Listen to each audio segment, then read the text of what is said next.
Terima kasih Anda masih bersama kami di Berita Bandung dan berikut 3 berita utama hari ini. Memprihatinkan, 2 pelajar SMK tewas dibacok oleh pelajar lainnya di Kota Bogor dan Kabupaten Sumedang. Hati-hati, 35 orang meninggal dunia akibat terserang leptospirosis atau kencing tikus di Jawa Barat dalam 14 bulan terakhir. Jelang mudik Lebaran, pengelola tol Cipali lakukan pelebaran 1 lajur tambahan dari arah Jakarta menuju Cirebon dan sebaliknya.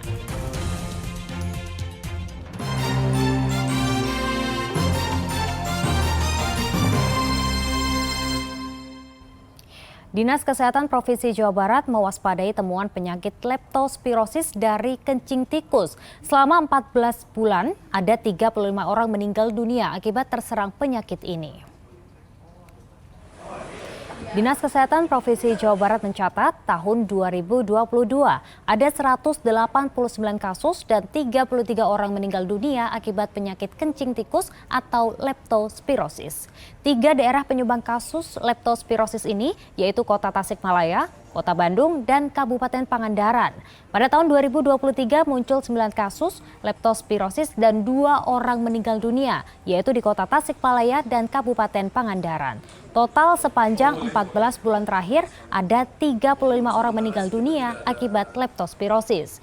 Kuman leptospirosis hidup pada air kencing atau urin tikus. Jika masuk ke dalam tubuh manusia melalui luka kulit, maka akan mengalami gangguan ginjal, otak, dan merusak jantung. Jadi kuman leptospirosis ini bisa hidup di binatang, jadi bisa di anjing, babi, sapi, ya, kerbau. Tapi mungkin karena memang sekarang kondisi binatang-binatang ternak ini sudah dalam kondisi yang baik, mungkin lebih sering terdengarnya sebagai tikus ya, jadi dari urinnya tikus yang disebarkan kepada manusia.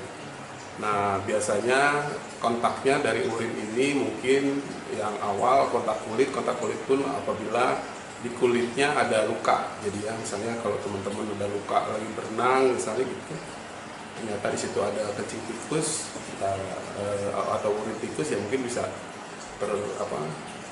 tertular atau ada cairan dari kolam renang atau cairan air yang tergenang itu masuk ke mulut kita, ya akhirnya tertularnya ke saluran pencernaan.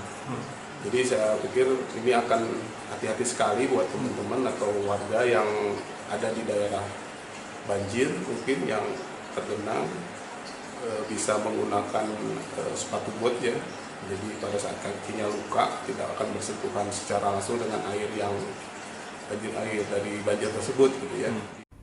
Suasana haru mewarnai prosesi pemakaman ayah dan anaknya di Kota Bogor yang menjadi korban kebakaran depo Pertamina Pelumpang, Jakarta. Sang ayah berhasil menyelamatkan beberapa orang, tetapi ia dan anak balitanya harus meregang nyawa tersambar api yang membakar hebat.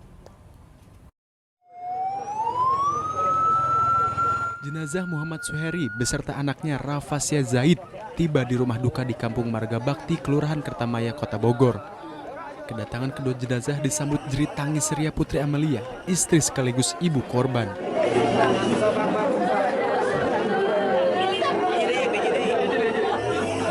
Jeritan hati sang ibu melihat jenazah anaknya yang seharusnya harus merayakan ulang tahunnya yang keempat, tetapi garis tangan Tuhan berkata lain. Pihak keluarga harus langsung mensolatkan sang anak serta ayahnya di masjid dekat rumah mereka. Jenazah langsung dimakamkan di dekat rumah duka. Walau dengan kesedihan mendalam, keluarga mengaku ikhlas dengan takdir yang harus dijalani korban yang meninggal dalam kebakaran depo Pelumpang di Jakarta. Warga sendiri sudah ikhlas Pak untuk menerima? Oh ikhlas, sangat ikhlas. Karena walaupun bagaimana manusia itu kan ada qada dan qadarnya, jadi saya sangat mengikhlaskan sekali. Ikhlas. Ya terutama ke pihak Pertamina kami tidak ini ya, yang penting sekarang jenazah sudah ditemukan, sudah dimakamkan. Itu kalaupun nanti ada bentuk perhatian dari pihak Pertamina ya kami ucapkan terima kasih. Tapi kalaupun tidak ini kan sudah musibah. Jadi saya sudah benar-benar mengikhlaskan ya. Jadi kami tidak ada apa-apa walaupun bagaimana ya tadi kembali kepada qada dan qadar ya. Kedua korban sempat menyelamatkan diri dalam peristiwa kebakaran depo Pertamina Pelumpang, Jakarta Utara. Suheri sempat mengevakuasi anak, keponakan dan mertua yang menggunakan motor. Tetapi akhirnya, Suheri dan anak balitanya harus meregang nyawa saat api membakar tubuh mereka. Iwan Kurniawan melaporkan dari Kota Bogor. Jelang arus mudik Lebaran, pengelola tol Cipali melakukan pelebaran lajur ketiga atau satu lajur tambahan di sejumlah titik dari arah Jakarta menuju Cirebon dan sebaliknya. Pekerjaan pelebaran lajur ketiga telah dimulai hari Minggu dan ditargetkan dapat rampung sebelum Lebaran tiba. Alat berat terus dikerahkan dalam proyek pelebaran lajur ketiga di ruas tol Cipali. Hal ini dilakukan sebagai antisipasi mencegah terjadinya kemacetan parah saat arus mudik Lebaran nanti. Untuk sementara, lokasi pelebaran diprioritaskan di kilometer 72 wilayah Purwakarta hingga kilometer 85 tol Cipali wilayah Subang sepanjang 13 km. Prioritas untuk pelebaran juga dilakukan di 4 titik ruas jalan yang berhadapan langsung dengan rest area, yakni rest area kilometer 86, kilometer 101, kilometer 102 wilayah Subang, serta kilometer 130 di wilayah Indramayu.